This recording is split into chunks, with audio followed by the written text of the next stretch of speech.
It's very nice to see everybody. All very, very welcome.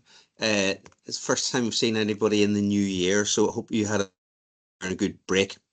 I'd like to give a welcome to Jocelyn Horton and Funding Advice Officer with NICVA. And NICVA, for those of you who Northern Ireland Council for Voluntary Action, and NICVA is a support body for the third sector and the community and voluntary sector across the whole of Northern Ireland, and member of NICVA as well, so they provide all kinds of services. And to give the context for tonight's session, the issue of funding and funding insecurity comes up routinely at board meetings and at finance committee meetings as well. And part of this session give us an idea of the context of fundraising within Northern Ireland. We're going to have a follow-up session after. We'll discuss in detail where we think NICIE should go forward. We've had quite a bit of not a bit of luck. We've done very well in the last couple of months with the renewal of funding from the office and from the Department of Foreign Affairs, but our main grant from the Department of Education value significantly over the last 10 years, and in effect we're experiencing a 50% used to receive in the 2010s. That has an in relation to things such as being able to advertise staff posts. That has an issue in terms of workload, and also in relation to being proactive moving forward into the future. This session is supposed to give us the context that we can help understand all of that.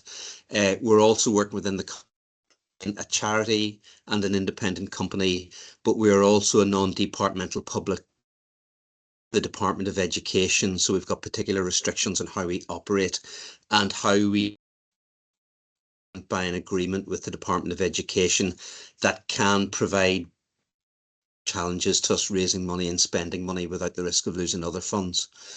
So for this session, Jocelyn's going to do a presentation, tell us about the funding climate. I suppose it would be helpful if everybody went on mute while Jocelyn was speaking. I think if you have any particular questions, there might be 5 minutes or so after the set. Jocelyn might be able to answer or give feedback on general issues, but if there's anything to NICIE, if we can hold them for whenever we come back together again at the beginning of February, discuss our particular issue in detail. Does that all sound okay with everybody? Yes, could I nodding. Quick question? How do you go yes. on mute? I'm not used to Teams, so how do you go mute on the microphone? Along the bottom, John, you see along the bottom there's a way of your screen. Do you see there's a little microphone? I see, yes, it's along the top with me for some reason. Yeah. But and if you got if you just click on the microphone. Yeah, click that, go on mute. That's you. Great stuff. Okay. So we're just ready to hand over to Jocelyn. Okay, so we hopefully will have a little bit more than 5 minutes for questions, but I'm going to go through, I'm going to share now the screen. Where have you gone? Whoops, not that one. Right, let me unshare it. For some reason, it's not showing it. I'll do it now.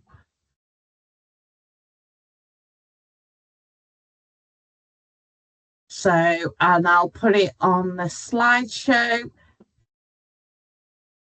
Can you all see that okay? Yes? Yep, all good. Okay, so ignore this bit, I'm going to move it. We're not going to go into global trends or too much into NI trends, but I'm going to focus primarily on, first of all, some of the big changes from funders and donors for you to consider. There are some key bits of information that you need to present funders with. And it's not just funders, but it's also donors, major donors, corporates. They all generally want to know these answers. So the first three questions, and these are the kind of things that need to scream out, not only in applications, but in if you do individual giving emails, if you go to a corporate, or even on your website, you need to be able to answer what is the need or the problem, what is the solution. So that's generally your work and how it addresses the need, and what will the outcome be. Now, the outcome is the change that your work creates. So it's not outputs which are like 10 people, 3 sessions. It's the change that your work creates.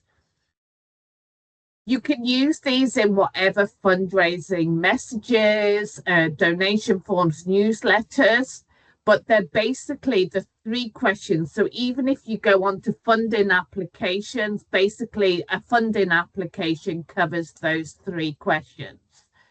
So whatever you consider, whichever funders you go to, when you're competing with other organizations, it's your succinctness and the information you give to those 3 questions that they're going to assess you on. I won't go, hold on, I'll admit this person.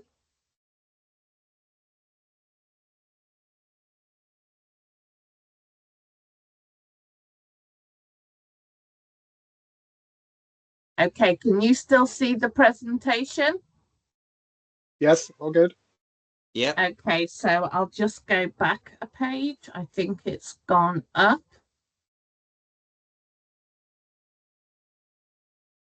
Sorry, for some reason it's come out.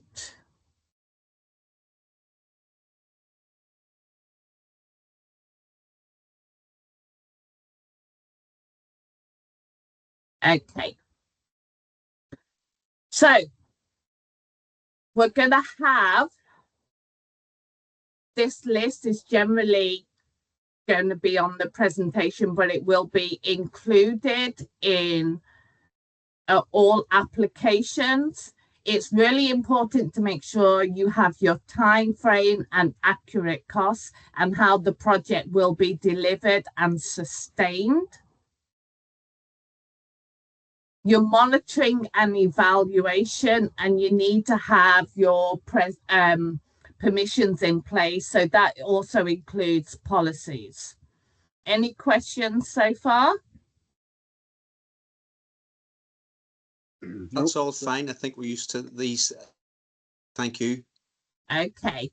So I'll send you this afterwards. So one of the key things you can do as a board is to actually work out your case for support.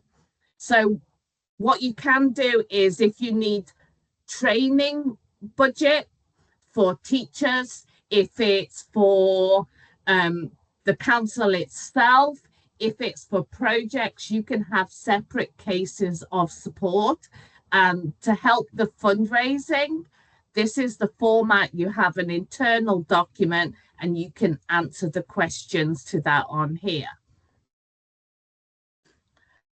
The trends. So not only is it the need, solution, output, what's really happening now is the external environment is really influencing funders. So not only will you have to, for example, demonstrate your outcomes in educational terms, you also have to reflect in your approach, in your operations and your project, these 3 areas. I would say about 90 to 95% of funders also want you to address climate change, equality, diversity and inclusion, and some of them will also want you to say how you approach at least the living wage. Some funders are very strict and they will say, for example, we will only fund those who've got the living wage. Some are a little bit more relaxed and will say, we'll fund you if you're working towards that, and you can give us a good reason why you're not currently paying at the living wage. An example of that is the National Lottery Community Fund. Regardless of what funding it is, you have to address in your application climate change. So if you're making energy saving measures, if you're doing online delivery, if you can turn that into we're reducing our carbon footprint, that's what you would also include in your application. So I want to get across, it's not just your educational work, it's what you're doing socially as a responsible agent for change, and how you address this in your work, your approach, even internally as a board. I put in this list, and I'll send you it afterwards in this presentation, all a list of funders you can go to. Garfield Western, they don't fund schools directly, but they could fund you. And they may fund PTAs. So I'm not too sure if you're going to also help support schools directly go for this funding.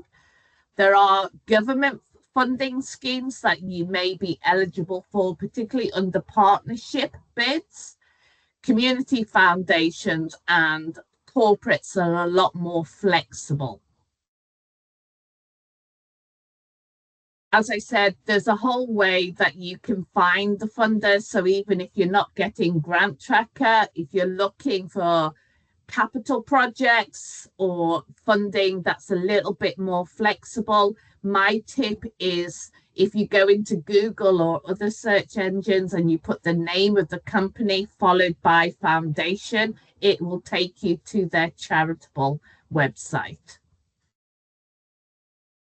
So also, if there's any other organizations that are similar to yours, have a look at their webpage as well. So once we finish this session, if you're looking at trusts and foundations and you want to know where to go to look, other organizations that do a similar job, they'll have news stories or on their social media.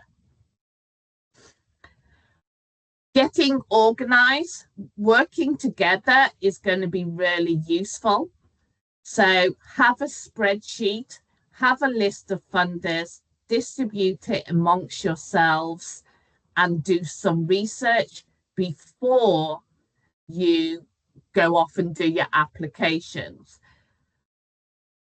This is really useful. I use it with my committee. We'll have a list of 20 funders. We spread it out between us, and then we traffic light it. So red is a no, green, we go for it, amber is a maybe.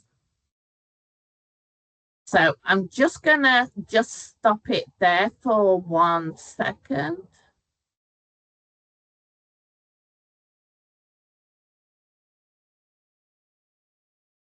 So was there any questions about that? About the tools and everything? Are you happy with that? We'll follow it up. Yeah. Now we're going to.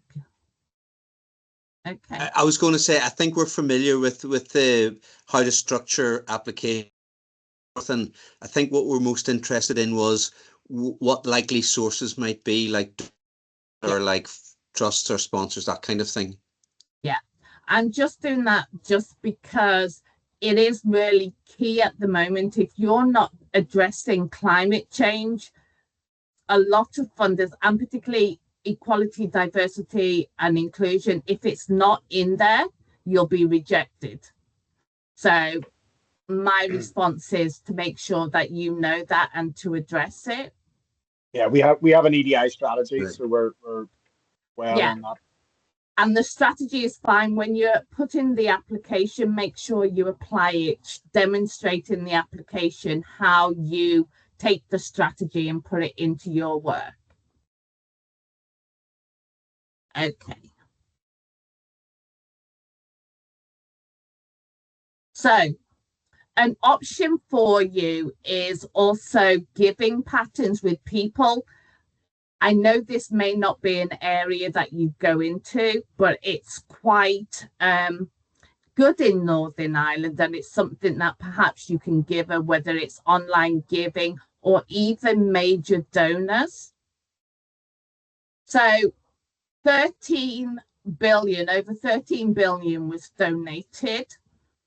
And it's actually gone up in compared to previous years, but there's fewer people giving, but those who are giving more. Typical donations are £20. So if you do decide to go for online giving, £20 is an okay amount. And it's also useful to know that Northern Ireland is really high. So people in Belfast West actually gave more than people in Kensington and Bayswater.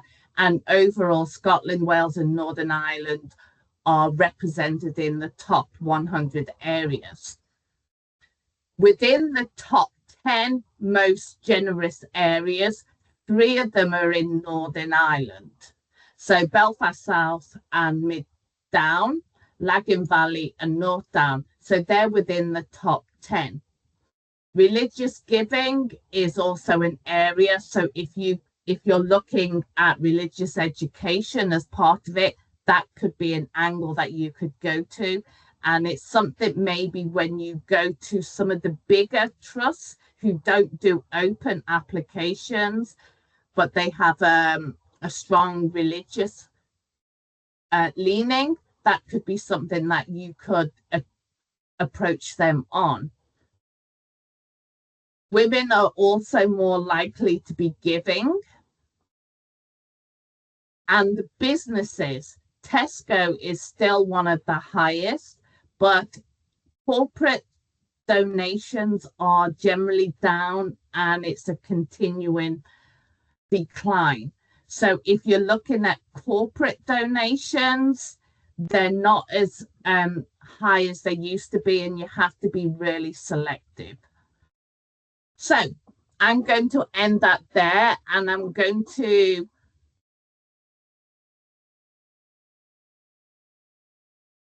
ask you now, tell you now, the best places to go.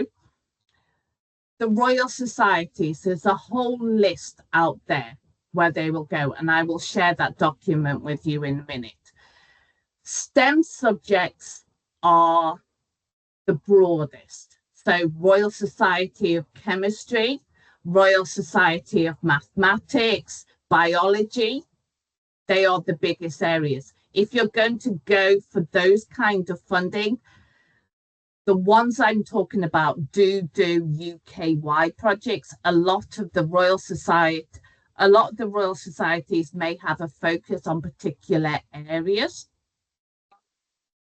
If you're going for guilds, very few of the guilds will give, and it's going to have to be in the area. So, for example, you've got the Worshipful Company of Information Technologists.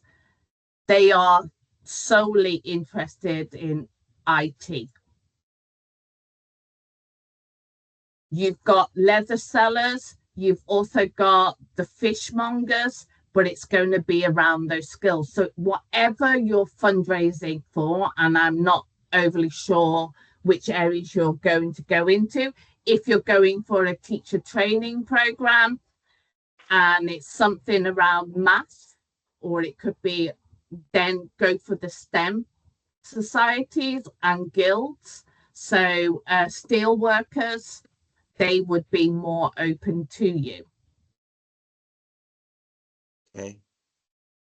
The other ones that you can also go through, and I will share this list, are people like Paul Hamlin, but they're very limited on what work they do with schools or in education, and it's arts-based. So whatever program you're looking to fund, Paul Hamlin under arts would be good, but it's generally a partnership type of arrangement. So it would be an arts teacher with an arts organization. And that's the limitations of some of the funding that's available in the education sector. A lot of them are going to, they won't just give you money to deliver your program. It's more about revenue. It might be to increase capacity and skills for teachers, but you would have to partner with a charity or another body. The funders who are just looking at skills, quite often it's about increasing access. So they might want you to go for deprived communities or disadvantaged. So whatever case for support that you're putting together, if you're looking at girls, put your case for support and have a look under STEM and for girls projects. Does that kind of make sense? It's very narrow, particularly within education, because it's also seen as a statutory fulfillment. So whatever funding bodies are out there, it's generally going to be more around skills capacity and projects. And it will be around that whole inclusion and diversity and underrepresented groups. Okay. Jocelyn, that's really, really interesting. I really appreciate the information in the presentation. I've got a couple of questions that I think would be useful to hear your view on, because part of this session was just to let people understand the reality of trying to raise money from a range of different sources these days, to help us inform what we might want to do in the future, the direction to go in. There are some maybe areas that maybe you will be able to help answer about, and maybe others you won't. A question that comes up routinely is, well, why don't we go and get 100 donors who will £50 or £50 a month and so forth? Would you be able to give us a bit of information about like the resources required towards maybe putting together a campaign to generate donations or major donations from the public? What would your guidance or advice be about that? Well, the reason why I first went over needs, solution, impact, that's essential. So, for example, I give to charities every now and again.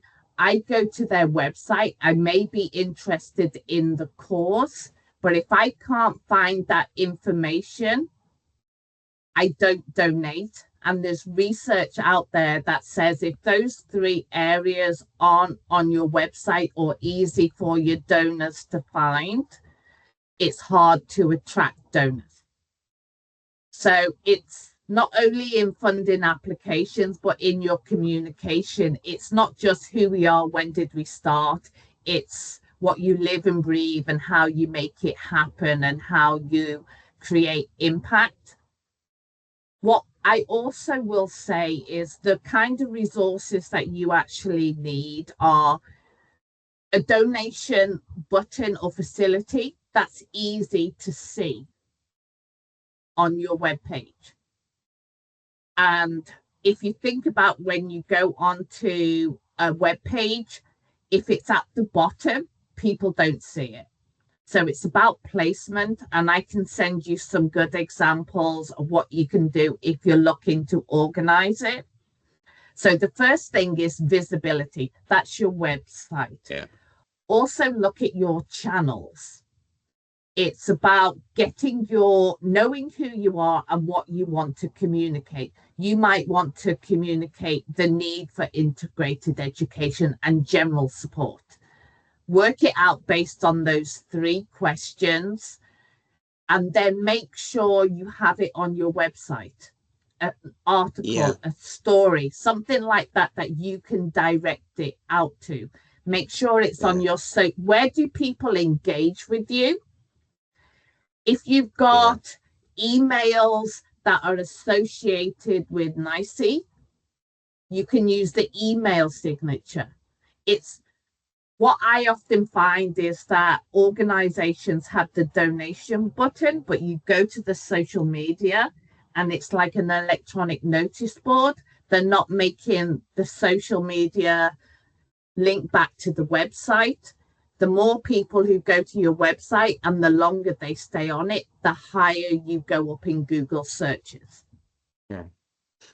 You can apply. That's very interesting, the tools. I was going to say, it's really good to hear about those of the resources, like the funds that you need to invest to do something like that. Have you any information Yeah, Google Ads, and I will send this. You can apply to Google Ads to get, I think it's £100,000 worth of free advertising through Google.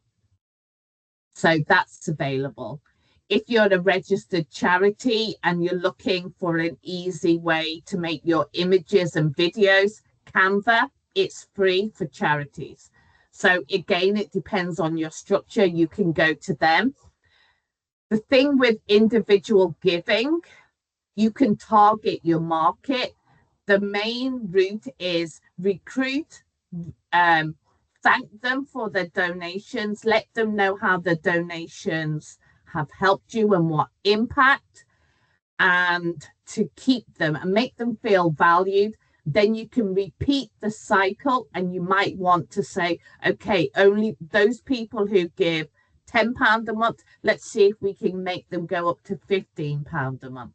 But you have to keep them and make them feel valued and part of your, they're not just people who give you money, they're part of your supporter network and they value you. So it's about that supporter experience. It means you can have a CRM system. You need to be able to take money, and it needs to be as frictionless as possible. So if you know what it's like, if you go on and you shop online and there's all these different steps, you get bored and you leave it. Same for donors. Yeah. Okay. What about what's the climate like in Northern Ireland for corporate sponsorship? We've seen UK trends, but what's it like specifically in Northern Ireland? There's no specific details on that, but what I can say is for corporates, there is it's a UK-wide decline. The only local ones that I can see that are really increasing is Tesco, but they've got a very narrow field. Their theme is food insecurity. And it could be something PTAs could go for, or school after clubs or breakfast clubs, but it may not be something that supports your cause. Corporate giving is the way it's moved because of rising costs is they're likely to do volunteer hours, or it's very competitive to get yourselves as a charity of the year and for them to stick to you. There's a lot of the charities, a lot of the corporates have already matched up with big national charities. So, for example, you may have a Cancer Focus NI or a charity partner with somebody, but it's about communication. And my tip there is to look at your business connections. Also look at LinkedIn and see if you can get into a decision maker. Create a pitch based on those 3 questions and try that way. The giving, generally it's about volunteering hours, or they match up to a charity. There's not a lot of businesses, I would say, that are big, and some of the businesses that are big are making donations to somebody like arts and business. They attract a lot of business donors because they're interested in arts, and because arts and business do all the admin for them. Yeah. Okay. It is possible, but it's very, very competitive. Yeah. I suppose we would value what your view would be on, for money for school programs necessarily as such, or like supporting a PTA. The things that we've got a need for is staffing positions, foundations or places that might be able to support the overhead or in that way, given that we're based in education and some people may view us as closer to provision. What are your views about availability of funding that particular type of funding need that we have? So education is one thing. Lots of charities support education, but they may not, schools may not be eligible. So you're lucky in that sense. The smaller parts, or for something like Tesco's, I would say let the PTAs do it that way to try and reduce your costs. From an organizational point, if you can go as a registered charity, don't worry so much about it being we support education. A lot of charities will do that, particularly if you're focusing on getting over religious divisions, integration, inclusivity. Organizations will support that. So if you can go on your registered charity status, you've got people like Garfield Weston. Every quarter, they put out in on their social medias more applicants from Northern Ireland. Yeah. The four do the same. Paul Hamlin do it. They're big. They support education, but it's the eligibility of your organization. So if you can go as a registered charity, or sometimes you can go as a, with limited guarantee, or if you have a social enterprise arm, you can apply under that. I wouldn't worry so much about the fact that you're supporting the education sector, because most funders support education or young people in some way. Sure. Justin, can I ask about two things? One is, Esme Fairburn had been fairly amenable to programs in Northern Ireland for a number of years. Do you know where they're at, and do they have a Northern Ireland advisor still? I haven't been able to make direct contact with them, but I will try again.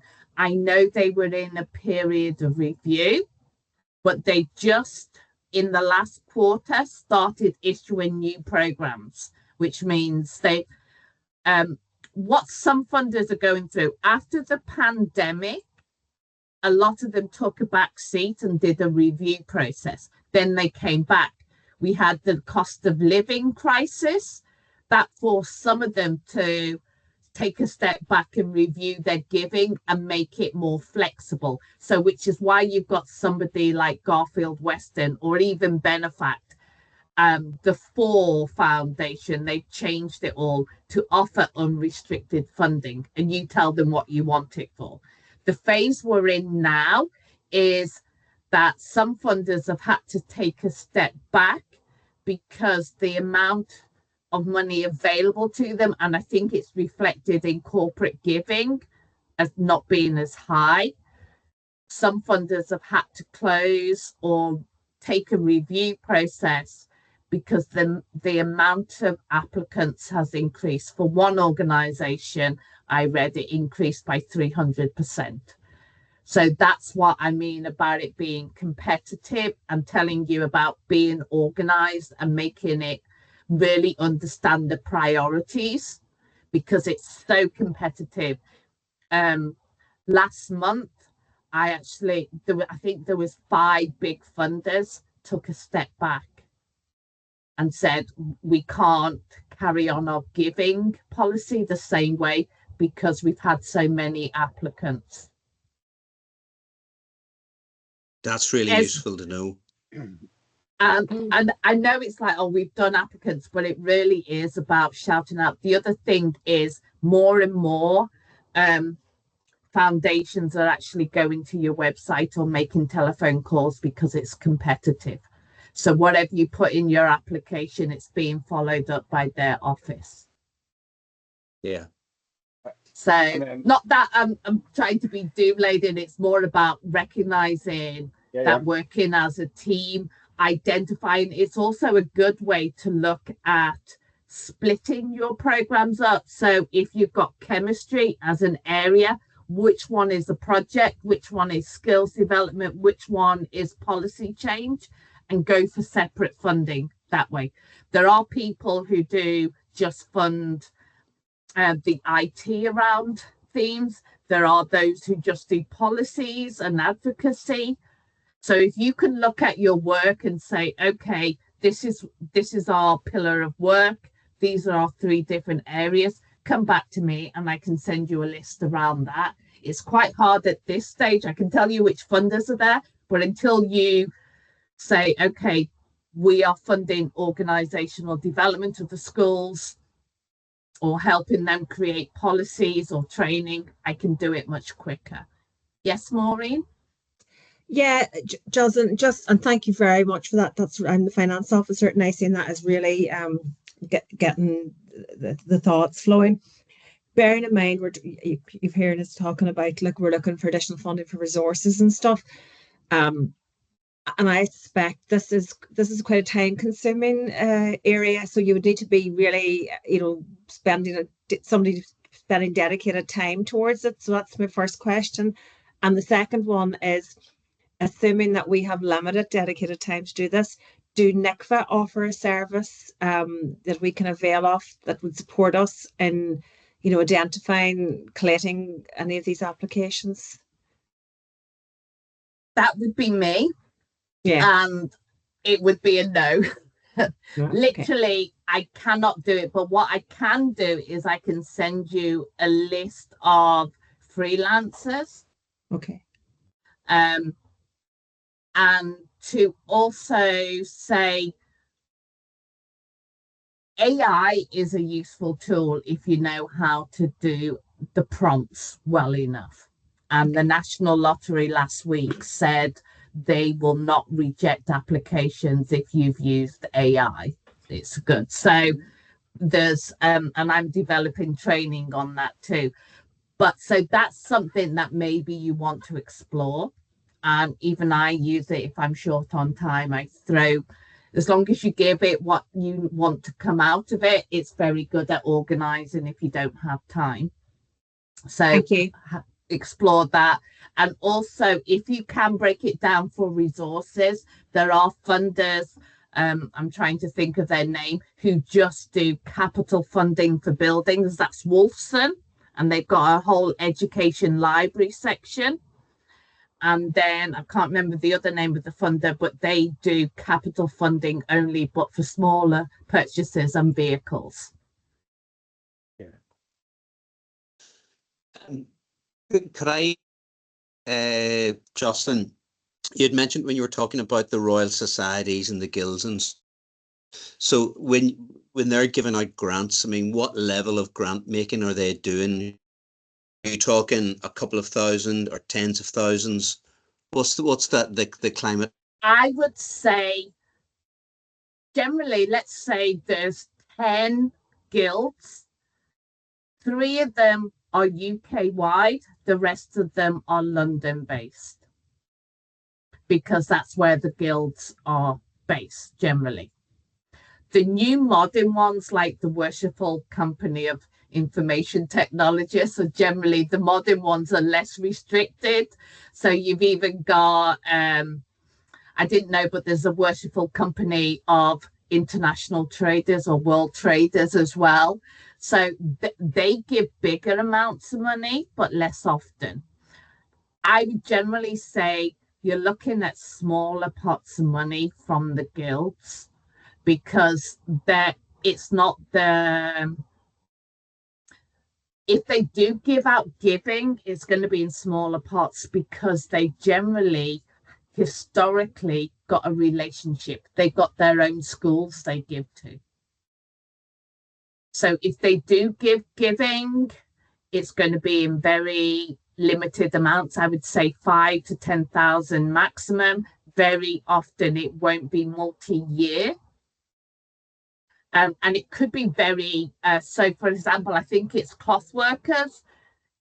They've got a Northern Ireland fund and a Londonderry fund separate, because they've got, obviously, if cloth workers with the linen and everything, there's a history here. So that's why they maintain that. But their funding will be smaller. Okay, Sean, you had a question? Yeah, and Helen's got a good question in the chat there as well. My question is in and around, obviously we're a company, a charity, and a non-departmental public body. And kind of my scan of some of the trusts and foundations is that non-departmental public body is a problem, because it can be seen that it's replacing kind of state aid. So, for example, you were talking earlier about the community fund, national lottery. So just quickly look them up and who cannot apply. Statutory bodies, brackets like schools, councils, or health boards. Now, we aren't any of those, but and we're not actually technically a statutory body. But I remember a conversation with the lottery before and around the Drummond bank accounts where they said, no, you can't apply statutory, even though we're not. So to what extent do you see that as a problem, and the fact that, you know, there are aspects of integrated education that should simply be paid for by the state? My answer to that is relook, because we've had the pandemic, cost of living, increasing demand. Funders are changing all the time. And even if they're not changing their main giving model, sometimes they issue funds because they've identified an issue. What I will also say is that's what I meant about depending which segment, because you might have more than one constituted or registered part of you. There's an option there, but it could be limited on what you want to get funds for. We've only one entity. Right. We don't have so trading arm. So what I will also say, and I will send the links, is you've got UK Research and Innovation, and you've also got the UK government website. Now, on that, because of who you are, it generally means a partnership, and there'll be a research element to it. They give bigger amounts of money because it's research and it's usually government funded. So you'll have people like VocTech, but they're about developing innovations in education to enable students to take exams or to attend school, that kind of thing.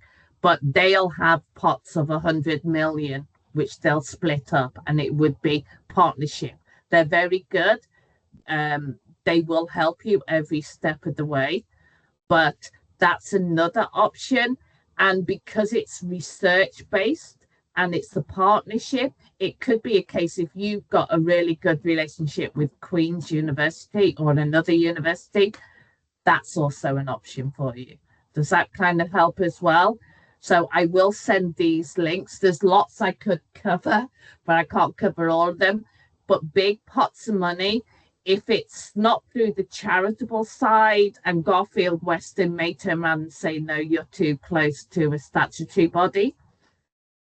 There is the option, as I said, UK Research and Innovation and VocTech and the government website. And I'm not talking Northern Ireland, I'm talking the UK. They actually have a funding database that you can go in and put your details. Northern Ireland governments and councils aren't using it, but all the UK wide ones will be listed on there. Okay. A question in the chat from Helen, which was about legacies. How would you approach the program, get people to leave money in their wills? So in terms of the investment and also the likely how long it takes for donations and legacy. Okay, my best recommendation is get in touch with, it's a new person, Claire's left, but Will to Give is a Northern Ireland based legacy advisory group, similar to NICVA, but it's a membership. You have to pay a membership. They'll have all the resources. The average for legacy giving is 7 years.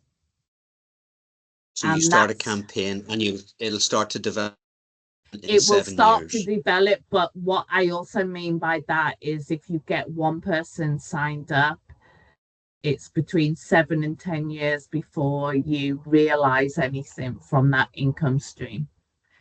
So, and it's a very specific skill. The sensitivities in there.